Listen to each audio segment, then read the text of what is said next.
Hey guys, welcome back to my YouTube channel. Today we are going to be looking at methods of solving differential equation. So please guys, do so well to subscribe and hit the notification button to get notified anytime I upload a new video. Please subscribe. So now we're going to be looking at 5 methods of solving differential equation. The first one, we have the direct by direct integration, which we all know are basically our natural or basic method of integration, basically by direct integration. Then we have separation of variables, homogeneous equation by substitution, integrating factor, then Bernoulli's equation. So let's get down to it. Guys, so I want to look at how to solve a method of solving differential equation by direct integration. So basically this formula is also always only concerned with this form of equation. Now this is basically our secondary school integration method, which only involves our derivative and our function of x, our derivative of our y with respect to x and our function of x. So we solve by direct integration if the equation has been splitted with this form. That is, if the derivative of the dependent and the independent variable is on one side and the independent variable is on the other side. So let's get down to it. So take for instance this example. So let's take this example for instance. Now we can see that this example, the derivative is on one side and the function of the independent variable is on the other side. So we apply direct integration. So how do we apply direct integration?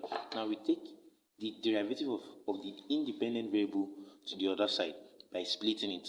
So how do we do this? This is basically our ordinary integration method, which involves dy is equal to taking the x to the other side. We have x squared plus 3x minus 5 over x. Let me put it in brackets, dx. So now I know that differentiating with respect to y, I have y. So that is integrating with respect to y, I have y. That's integrating both sides and integrating both sides. So I have y is equal to integrating. Let me split it because this is addition and this is subtraction. So splitting it, this is integral x squared dx plus integral 3x dx minus integral 5x dx. So now integral x squared, we know that is basically saying x raised to power 2 plus 1 over 2 plus 1 plus integral 3x, taking the constant to the back of the integral, this is 3 integral x dx minus integral 5 over x, taking the constant to the back of the integral, that is 5 integral 1 over x dx. So writing this x raised to power 3 over 3 plus integral x, that is 3x 1 plus raised to power 1 plus 1 divided by 1 plus 1 minus integral 1. Integral of a linear function, integral of any linear function is the natural logarithm of that function. So I'll say it again, integral of any linear function is natural logarithm of that function. So this is a linear function. So integrating 1 over x will give me 5 natural logarithm of x. Don't forget your constant c. So this is basically saying y is equal to x raised to power 3 dx. So writing this is y is equal to x raised to power 3 over 3 plus 3 x raised to power 2 over 2 minus 5 in x plus c. So this is all about solving by direct integration. So basically direct integration, if it's following this form, if the derivative is on one side and the function of the independent variable is on the other side, then we apply direct integration. So let's move on to the second step. Now, taking a look at our second method of solving differential equation, which is by separation of variables. So now, in this particular case, this involves two types of function. Now, separation of variable, the equation can be expressed in this form. Now, looking at this is the derivative, then this is the function of the independent variable and the function of the independent variable. So if you have a differential equation in which the derivative of both functions is equal to the multiplication or the product of both function, then we apply separation of variables. That is to say that any equation that we can easily separate the function of the independent variable and the function of the independent variable with their derivatives, that we apply separation of variables. I'll say it again. So this separation of variables involves basically two examples of function. Now in this case, we have where the derivative is a product of the function of the independent and the function of the independent variable. So basically, we apply separation of variable if we can easily separate the function of the dependent variable and the independent variable to their derivatives. Now look at this second form. This is dy dx equals to f over x over f over y. Now this is when the function of the independent and the independent variable are separated by a product sign or a multiplication sign. But in this case, they are separated by division sign. So in this case also, we can easily take the derivative of x to the function of x and the derivative of y to function of y.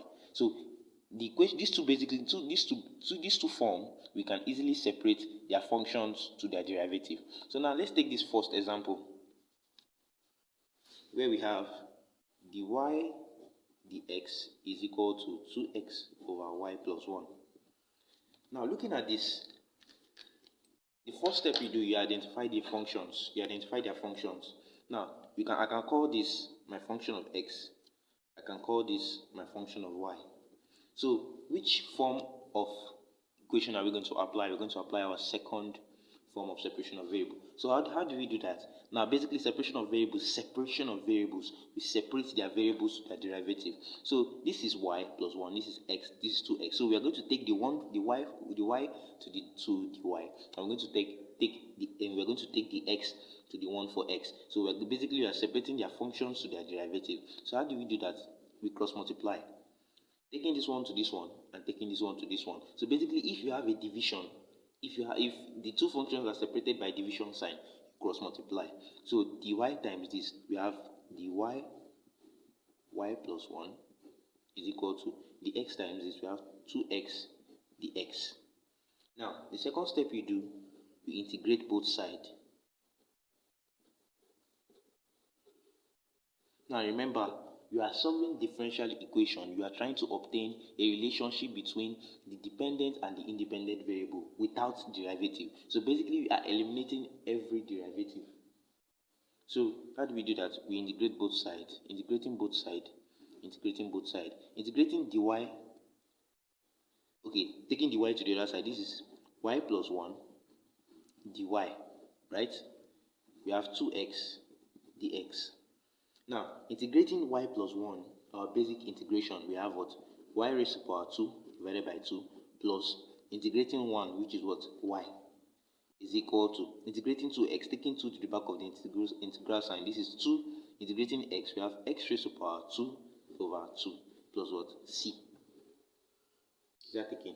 So basically now, I can just basically call this my equation because I am not saying any derivative of any form. So this is basically the relationship between my dependent and my independent variable. So this I can call my final equation. Is that taken? So now let's move to the second example.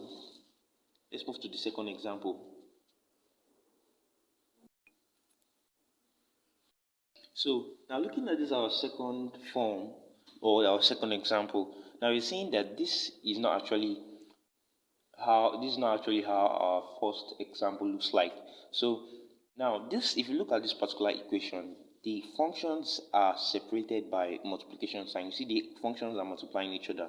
So the form of differential equation we are going to use is dy over dx is equal to function of x times the function of y. So now using this particular function, if you can see, they are actually related to this particular example we have been given. You see that this is a function of x and this is a function of y. This is a function of x and this is a function of y. But in some cases, they might not actually give you most expressly in this particular way. They can actually give you in a more complicated way. Then what you have to do is express it in this particular form. So now let's solving this particular equation. Dy dx is equal to 1 plus x 1 plus y. Now you see this, you apply separation of variable because it's following this particular form. Now, how do we apply separation of variable? Basically, taking the one for x to y, taking the one for x to x, and taking the one for y to y. So basically, I cross multiply again. So if I cross multiply, I have the y is equal to 1 plus x, 1 plus y, dx. Now remember, I want to take the one for y to y. So this is 1 plus x and this is the x. I successfully brought two of them together. Now I want to take the one for y to y. What do? I divide both sides by 1 plus y. Divide both sides by 1 plus y. So this is basically the y 1 plus y equals 1 plus x times the x. So my next step, I divide both sides by, I integrate both sides. So integrating both sides, this is integral dy over 1 plus y equals 1 plus x dx. So now, like I said, integrating a linear function is the natural logarithm of that function. So integrating any linear function will give me the natural logarithm of that function. So integrating 1 plus y, I basically say is the natural logarithm of 1 plus y. So this is basically saying ln 1 plus y equals integrating 1 plus x. Now integrating 1, which is a constant, I just like saying integrating the x, which is what? X plus integrating x raised to power 2 divided by 2. Don't forget your constant, which is plus c.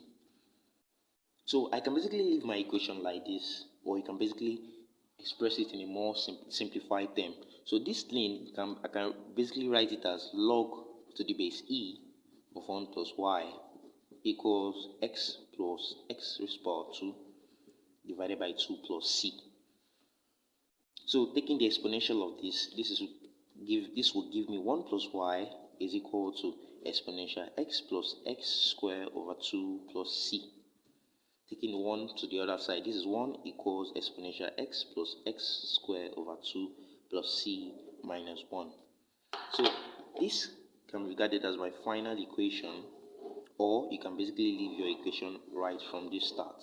So both of them are actually your final answer. Why are they your final answer? Because the derivative of the dependent and the independent variable have been successfully eliminated. So this is basically a relationship between my dependent variable and my independent variable. That's all. So going to my third method of solving differential equation,